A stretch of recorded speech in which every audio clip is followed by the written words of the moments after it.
الحمد لأهله والصلاة على أهلها اما بعد. معززو د بهر ملکونو څخه ډېرې زیاتې پوښتنې راځي چې دلته مساجد بند دي، نو که څوک په خپل کور کې د خپلو بچیانو سره د خپلو زنانو سره د تراویح لمونځ په جماعت وکړي، د دې حکم څه دی او طریقه یې څه ده؟ الجواب وبالله التوفیق.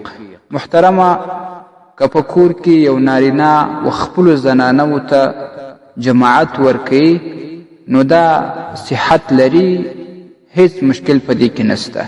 او که چیرې د شاوخوا کورونو څخه د همسایګانو ښځې راځي نو هغه به بیا شاته په پرده کې درېږي، ترمنځ به یو پرده یو شی جار کړي، د هغې شاته به بیا د پردیو کورونو زنانه درېږي.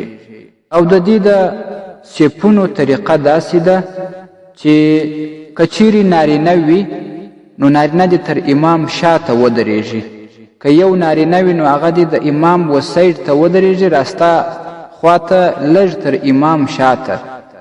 او که چیرې دوه درې وي نو هغه دې تر امام شاته په جلا سپ کې ودرېږي.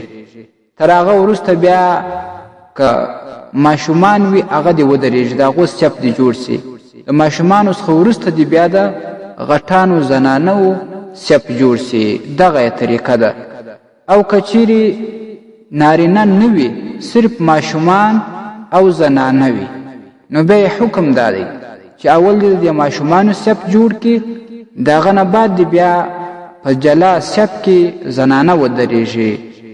او که چیرې ماشومان بیخي وینه، صرف یا میرمن وي، خور وي، مور وي، داسې نور د خپل کور زنانه وي، صرف هغه ته دی لمونځ ورکوي، نو بیا طریقه دا ده چې هغه دې هم په جلا سپ کې تر شا ودرېږي.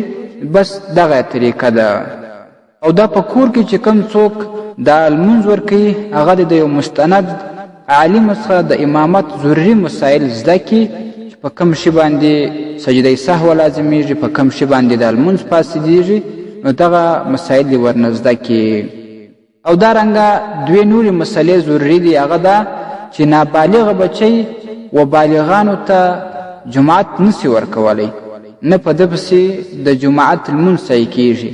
او دارنګه ډېرې پوښتنې کېږي چې زنانو ته امامت ورکولی شي که نه، نو زنانه که څه هم علم یې کړی وي، حفظ یې کړی وي، هغه به بل چاته لمونځ نسی ورکولی.